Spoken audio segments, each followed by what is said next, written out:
Welcome. I'll get Hi. this right. How are you? doing? I'm doing great. How are you? Welcome. Trip up all right? It was beautiful. Good. Drive was phenomenal. Weather's been great. It's all been good. And I'll tell you what a day for stand-up paddle today. boy. Let's just reiterate, not a breath of wind right now, sitting at around 67 degrees currently here in Kings Beach, California. We just started our 2-mile race. This is kind of the open race, the beginner race. Lots of beginners on the water right now. You're taking a look at them as they all went out and made their first right-hand shoulder turn. Now, Betsy, you compete all over the place. I do. And tell us about these racers, being a beginner. We were all there at one time or another. It's just fun. It is just fun, and when it stops being fun is the time to stop. But look at these kids. I mean, I call them kids, people. They're having a blast out there. Oh, it's not like the elite race. It's not like the distance race. These kids are just out, just having a blast. I mean, you got people that are first timers on the water out there paddling, and the course setup today is very favorable for them. Well, the course and the conditions. I mean, it's for here, this is flat water. Yeah. And I'm sure that'll change this afternoon. But the really great thing about the 2-mile race with the beginner people out there, they're very cordial to each other. And, oh, sorry. Yeah. And you don't get that very much in the elite race stuff. So it's really fun to watch. Well, right now we have exactly, about 56 competitors in this 2-mile race, as you see them kind of coming from all directions on all different types of boards. Facing a little kayak traffic out there today. It sure is. Got kayaks going the opposite direction. That's it funny. Looks like total chaos out there, but there actually is a method to the madness. As you see our leader coming across the front of the beach right now. That is your 2-mile race leader. We're trying to get a bib number off of him right now, but we do have 52 competitors in this beginner 2-mile race. They're going to go in kind of a diamond-shaped course today, so they all went out. They make a right-hand turn, go westerly about, let's say about a mile or so, and then they're going to make a right-hand turn, come down right in front of the beach to this center red buoy, and then go west another mile, which constitutes the 2 miles. That's kind of how they put it together, and then they'll be back in. But there's some pretty good paddle strokes out there, Bessie. There's some very good technique going on out there. And just because they're doing the 2-mile doesn't make them, a lot of them, beginners. They're just maybe not up for a 4-mile or, anything else. I mean, I can kind of speak to that. I'm doing the 4-mile tomorrow. I'm not doing the 10-mile today. I'm just off of knee surgery, so I am really babying it. I didn't do that initially, and I'm paying the price. So it's there's some pretty good paddlers out there right now. Now, for a lot of people prepping for the 4-mile race, would they do the 2-mile today to kind of get into tune for tomorrow's 4-mile, or do you think that even matters?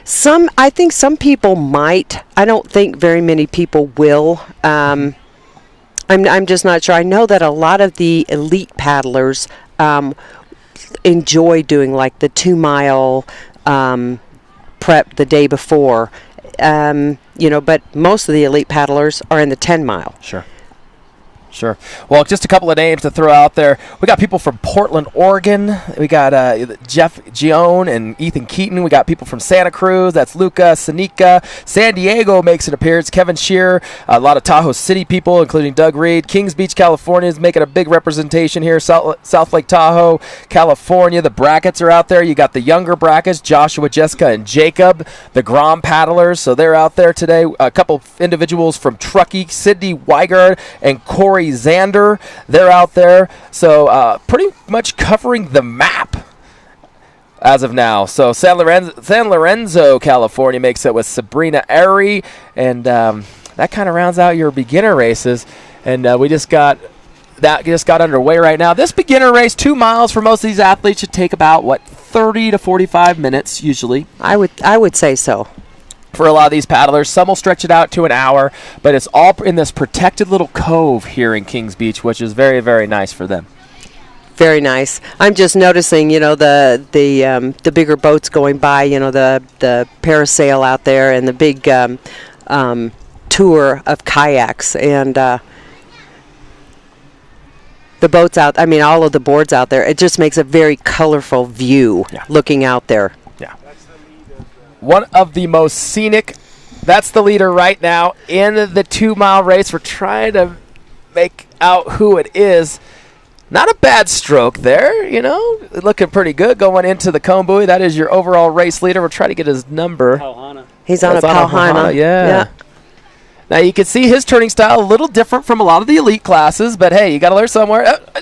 Stumbles and pulls it off. He looks back to see who's going to come. He's like, anybody see that? He starts making his way. Here's his second place coming up right now. Let's see his turn here. Cars it over to the inside. Nice turn there by that individual. So, and not bad. I don't know if he should be a beginner. He might need to be in the elite race there. And that's that was my point. These are not all beginners out here, and for whatever reason, they may just be just want to go do a short course. And there was a very nice crossbow turn. Yeah, they all got it down. So This is the 2-mile race. Now, you mentioned a name that's in the 10-mile that we failed to get on our start list, Chase Kosterlitz. And you're thinking he's going to win that in the 14. It would not be a surprise. He's done it before and beat the Unlimiteds. And I know that he was at the Treasure Island race in May. Came in second behind Rob Rojas. Rob was on an Unlimited, but Chase beat all of the other Unlimiteds.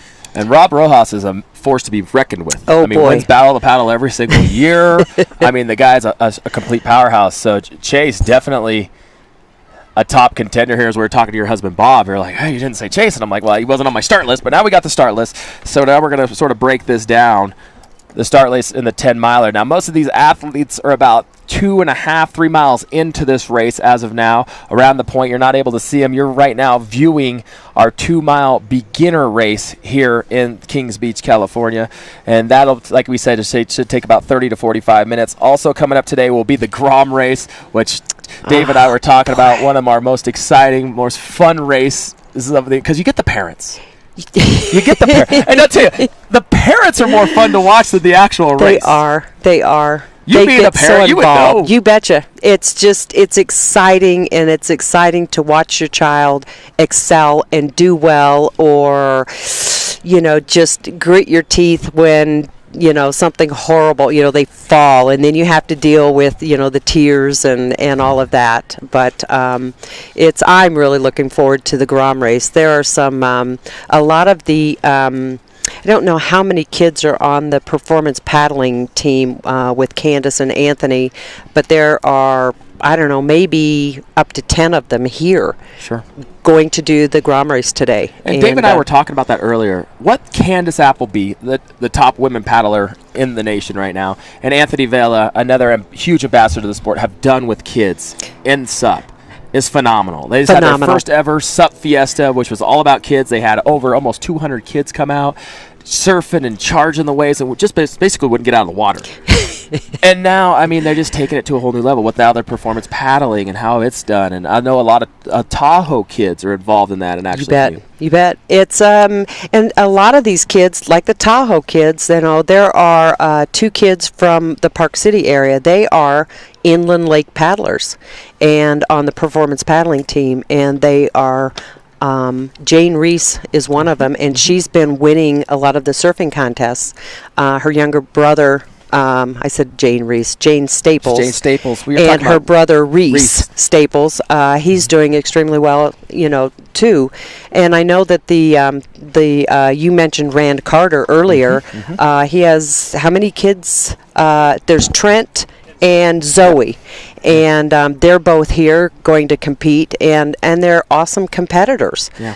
They are fierce. All of these kids are fierce competitors. Yeah. Friends, but fierce competitors. And I think that's what Candace and Anthony teach. They teach you to be a good sportsman. It's more than just paddling technique and paddling strategies. They teach that too, but also it's about how to be a good sportsman, how to be a good individual. And that's coming from 2 of the classiest people in SUP. You betcha. They've just done an incredible job, and I'm glad that somebody is doing this, and for them even better. There are a lot of older kids And I'm speaking of adult kids, and Anthony is one of them. For sure. Now, we got some youngsters in this 2-mile race, which you're looking at right now on the screen. There was a prone paddler going around the bend right now. A couple of names to point out. 6-year-old Ethan Keaton, called his name a few times at Sup Fiesta, whatnot. Alexandra Higginson, which is also part of she was at Sup Fiesta and a couple other events. Kate Craig, which is a new name, 9 years old. You got 8-year-old Brennan Fellner from Kings Beach, so he's a local kid here. 8-year-old from South Lake Tahoe, Jessica Brackett, who's been racing a lot lately. Talked to her the other day. She said, I want to be on the stand-up paddling clinic with Anthony and Candace. What do I need to do? And Chris, the competitor that he is, you got to get out there and race. Yeah. So she's been out there every Wednesday night charging hard. Good and now for her her baby brother, who always is neck and neck with her, Jacob Brackett, one of the youngest competitors in this field you're looking at right now, 6 years old. Holy moly. 6 years old. Can you imagine if we started stuff at 6 years old? Exactly. But you have to understand, too, he comes from a very competitive family, so he wants to be out there keeping up with everybody else. Yeah.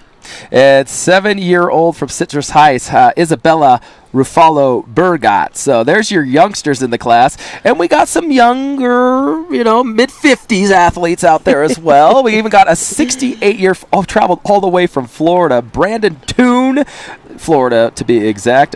Ken Hurd out there as well. So people like Dave and I were talking about earlier, people traveling from all over to come to this event. It's like Ernie said, this is the oldest Sup race, and it has developed quite a name for itself, and it has been, one of the must-attend races. Well, you're looking at it right now. Split screen of our 2-mile beginner race, and I'll tell you what, a lot of these guys don't look like they're beginners whatsoever. They should change the name of this. They need to make it the 2-mile race. Take the beginner part out of it. Yep. You're absolutely right, Betsy Reiser.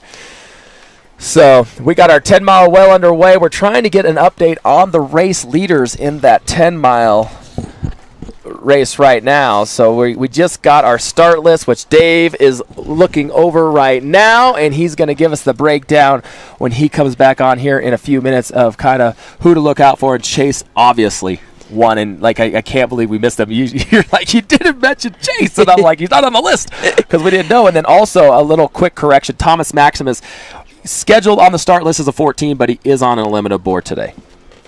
So he's a Riviera rider in the 10-mile race, riding that unlimited. So look for him. Now, never really a good starter, as he's admitted to himself. I don't really start all that well, but you look for him about halfway. The power comes in, and he doesn't back down. So he should be a strong contender in the unlimited category. But taking a look at these beginners coming around right now. I mean, the 2-milers. Let's get that right. 2-milers. Yeah, yes. We got Betsy Reiser from Park City, Utah. How's everything? How's the Sup World in Park City treating you? It is just incredible there. I mean, similar to here, but on a smaller scale, because we don't have a lake like this. We have the reservoirs, and the water levels on the reservoirs are woefully low. But there are some people there that have really stepped up and promoted Sup, and Park City, Utah looks like any coastal beach town with all of the stand-up paddleboards on vehicles, and it's very impressive. There are 9 retail stores in Park City selling Sups. I don't think there are 9 retail stores in the entire Salt Lake Valley. It's true. Selling Sups, but it has really taken off, and like you were saying earlier, the Sup yoga is off the charts. Ernie Broussard and I were talking before the race. He goes, have you driven through town? It looks like Surf City, USA around here, because everybody's got a board on anything, towed it behind their bicycles, carrying them under their arms, skating, boarding with them down the street. They got them strapped on their cars, 2, 3, 4. If you're the brackets, 12 high. I mean, it's phenomenal to see what's happened with the sport. And like everybody says, and you know this better than anybody can do it. Anybody can do it. Anybody can do it, and I'm so impressed that we see pictures on Facebook of people taking Sups into a swimming pool, an enclosed swimming pool, and putting senior citizens on them. As we get older, the balance is a huge issue, and you put the senior citizens on them in a warm pool. If they fall off, the water is still warm, and they love it. They do exceptionally well. And it's quick story about my husband, Bob. Sure. Most people may or may not know, but he had a life-changing accident 6 years ago. Broken back, emergency spinal fusion. His right leg was temporarily paralyzed. His balance was terrible. He had to lead with his left foot going upstairs.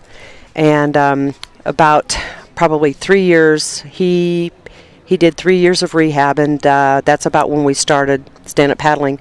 It was, he had a hard time staying on the board for about 2 weeks, and he kept at it, and his right leg now is just as strong as his left. So it works on your balance. If you think you've got bad balance, start out on a sup. And a lot of people getting into shape. I think that's the phenomenal thing. It also, it does so much for balance. And like Chris Brackett is a big contender of getting those older people on because of that. But also, just paddling every morning. And it's fun. You get out, you enjoy it. But it also, people have lost some serious weight. Okay, now I can attest to that. I haven't lost the weight so much, and I've never really been in bad shape. But when I first started paddling, we were paddling about 8 miles every day. I lost 3 sizes in 4 weeks. And having fun while doing it. Oh my gosh, it was exercise in disguise. It was fun stuff. That's what people said. Well, looks like work. Now it's fun work. It's fun work, yeah. Fun work. That always makes it so much different. As we take a look at the screen right now, Betsy, we got our 2-mile race underway. Here comes. Now talk about. Are these finishers? These I'm believing they are are the finishers. They're already coming in here, and we're looking at a prone paddler on the water making the turn right now. Prone versus stand-up. Now, prone, more traditional paddleboard. You're seeing a lot of people that have been stand-up for so long going to prone. And why do you think that is? It's, I'm not exactly sure, but I know the popularity is coming back. And I know that getting back to some of the performance paddling team, the Groms, they have started with Candace and Anthony, and they're being taught prone, and they love the prone. So I don't know, the popularity is coming back, and I think it's wonderful. I think it's probably the same advantage of a workout. It's just incredible. I even see Candace Appleby, one of the top women's paddlers, doing a lot more prone racing as of late. Her and Anthony both, and then you also got to mention the Kiwi in that same speech. Annabelle Anderson, she's been racing prone a lot more too. So those two ladies battling it out constantly. You betcha. If there is a pair of competitors, fierce competitors with strong competition, it's those two competitors at this point in SUP. You bet. So they're fun to watch. Oh, it is a blast. And we have our finishers coming across the line right now. We'll get you that update on who won the 2-mile here at Kings Beach, California. You're seeing a few more of them coming around. Looks like everybody's got smiles on their face out enjoying it. And I'll tell you what, if you're looking at the screen right now, you're noticing complete flatness in the water. There's not a breath of wind right now to speak of, but that could all change here by about noon, as we saw yesterday here in Kings Beach. Boy, did it change quick. It does. It comes up really quick. Dave and I were talking about that. Dave Defoe, we were mentioning how it could be completely calm, and then all of a sudden that wind kicks up, and that's Lake Tahoe. You could have some 3-4 foot swells you're surfing on the way back, and that is what we're going to talk about next with Dave, is all these paddlers in the distance race having to battle that wind current back. That's going to be an interesting factor. But trying to get our updates right now from Tracy Day from South Lake Tahoe. She's getting us our updates on our finishers here in the 2-mile race. So list of events coming up today, Betsy. Like I said, we have the Grom race coming up at noon, which we'll be covering. The Roxy Outdoor presents World Record SUP Yoga has been pushed back, so that'll be later on this afternoon. We're going to see if we can put a record amount of yogis on the water all doing SUP, so that's going to be interesting. And then we're going to have the 4-person relay slalom race, which Dave and I were talking about. Straight up carnage action coming up. So fun to watch. I don't want to do that, but it is so fun to watch, and just to hear the crowds, with the ooh constantly. definitely It'll be a great show for sure. One of the most exciting from a spectator standpoint is going to be that slalom race. So that's coming up. You definitely don't want to miss that. That'll be probably around 2:30 p.m. this afternoon. And then we're going to have the kids building sandcastles here on the beach right now. But here comes the rest of our 2-milers making that left-hand shoulder turn into the finish line.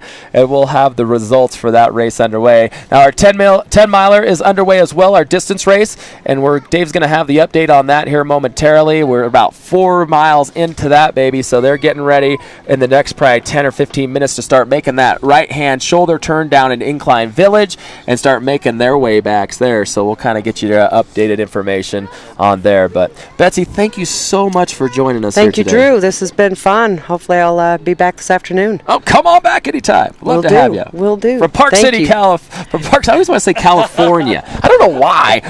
There's a Park City, California. You know that, right? Yeah. Okay. You just don't live there. That's right. From Park City, Utah, Betsy Rise. We'll be talking with her husband Bob here coming up as well. And I think we'll take another break-ish.